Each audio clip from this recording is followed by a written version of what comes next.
In part one of our chapter 15 video lecture, we concluded doing a comparison of the monthly payment for a 15-year mortgage at 9% interest compared to the monthly payment of a 30-year mortgage at 9% interest. And we learned that the shorter the payback period, the lower the interest amount paid over the life of the loan.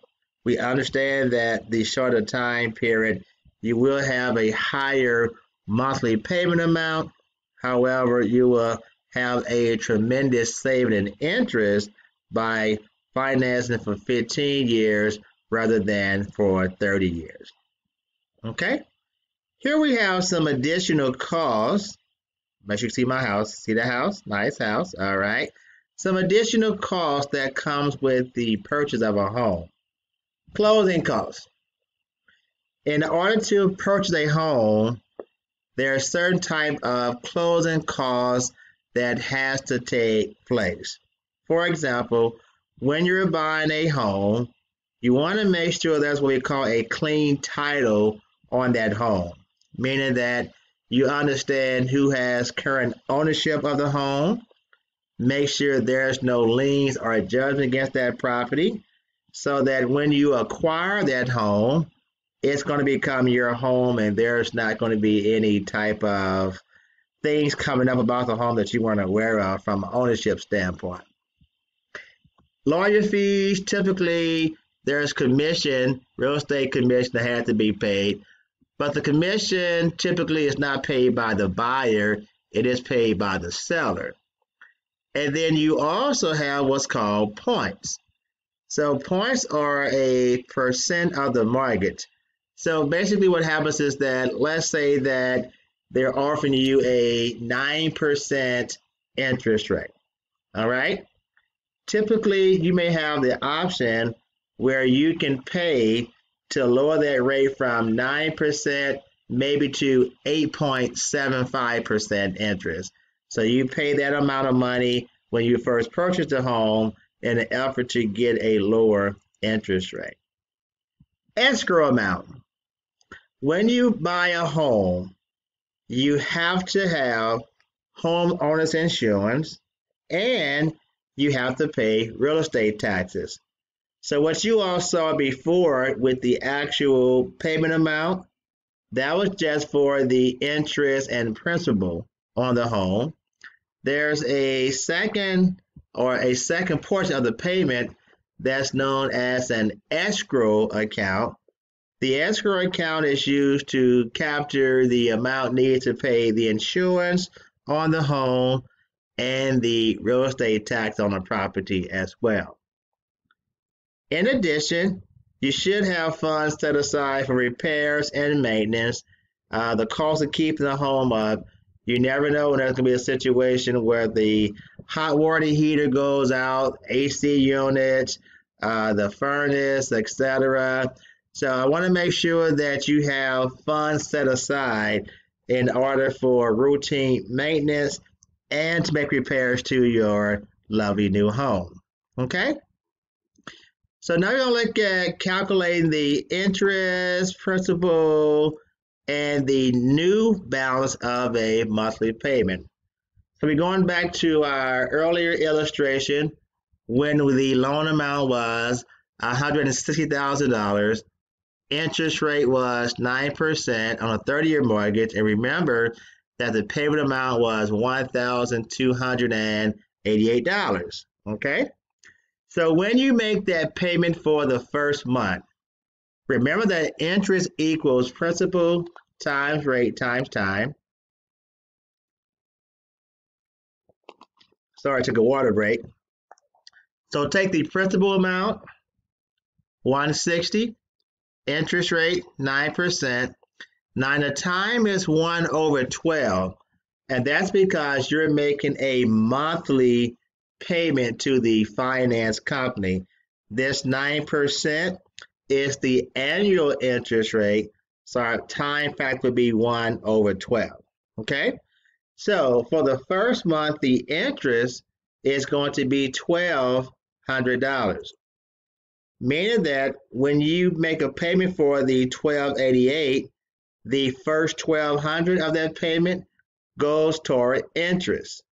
Then the remaining $88 will reduce the actual principal balance on that loan, which means after the first payment is made, you have a remaining principal balance of $159,912.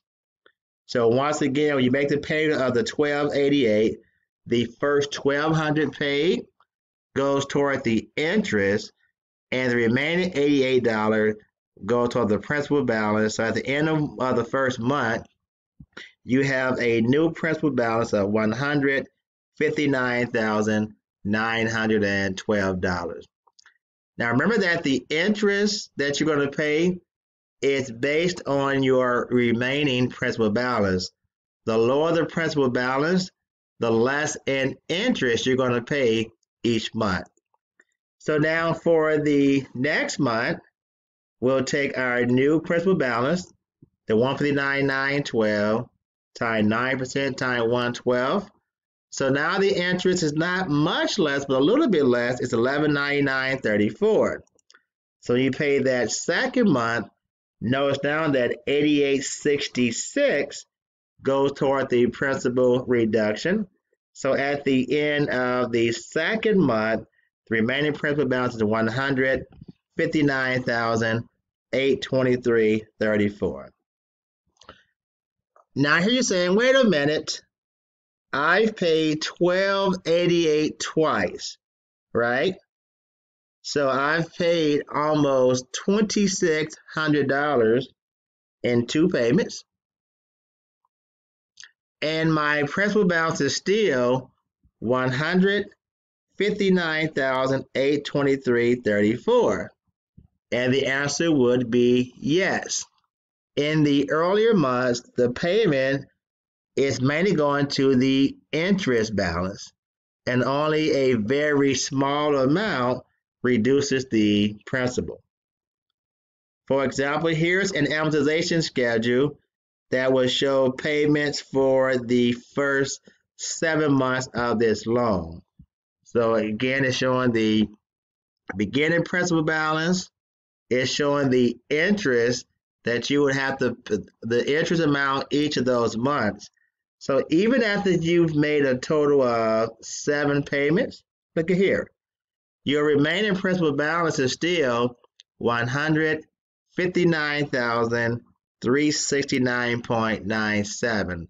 So once again, the shorter the time period, or the more you can pay against the principal amount, that will reduce the interest amount each month and allow you to pay your loan off in a quicker time period.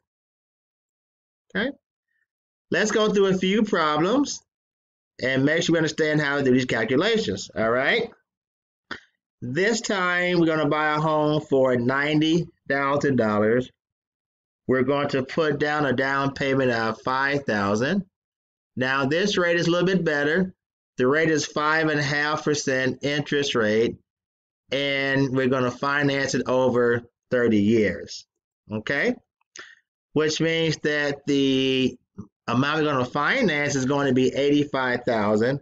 Sales price, amount of down payment, we're going to finance $85,000 for the next 30 years using a 5.5% annual interest rate. So we're going to look at our chart again. But if you recall, at 5.5% interest, 30 years, the payment amount will be $568 per $1,000. So if you take the 85, which is 85,000, divide that by the 1,000, that gives you 85 times your factor of 5.68. It gives you a monthly mortgage payment of $482.80. So here's our chart. We're looking up 5.5 for 30 years, and there you see the 5.68, and we take that 5.68 times 85 to get the monthly payment amount of $482.80. Okay? For our next problem, we have Joe bought a home in Arlington, Texas for $140,000. He's going to put down 20%. He's also doing a 30-year mortgage at 5.5% interest.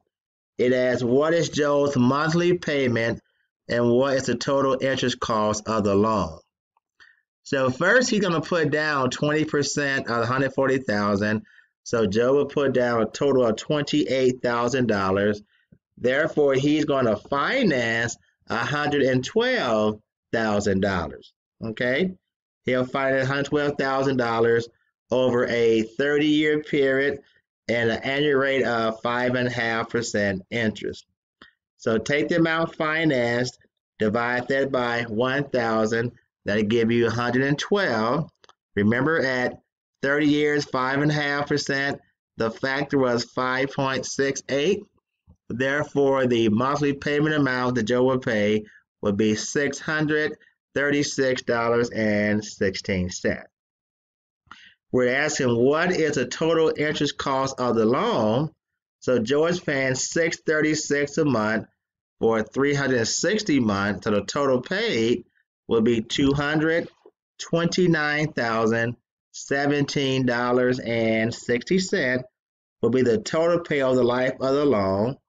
We're going to subtract out the amount that was financed, $112,000. That means the total interest paid would be $117,017.60. So yes, Joe is still paying double the amount that he financed, but again, whenever you finance something for 30 years, because of the length of time, you're going to have a higher total amount paid in interest. So again, using the chart, 30 years, 5.5%, there's your 5.68 factor. We're saying same problem, but what if instead the interest rate had been 7.5%? What is the difference in the interest cost? Okay, so now we're set at 7.5%. Look at our chart. We look at 7.5%, 30 years. Here's your factor is going to be now $7. So now you would take the 112, that was the $112,000 divided by $1,000 times the factor $7, which means that the monthly payment amount would be $784.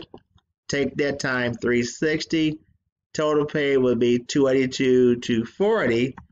The amount financed was $112,000.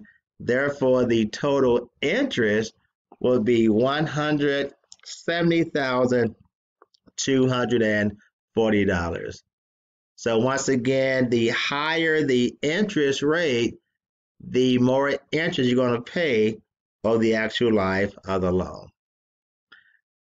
So review the information out of Chapter 15 dealing with the cost of home ownership, understanding that your credit has an important role because your credit impacts the interest rate you're going to pay on the purchase of the home.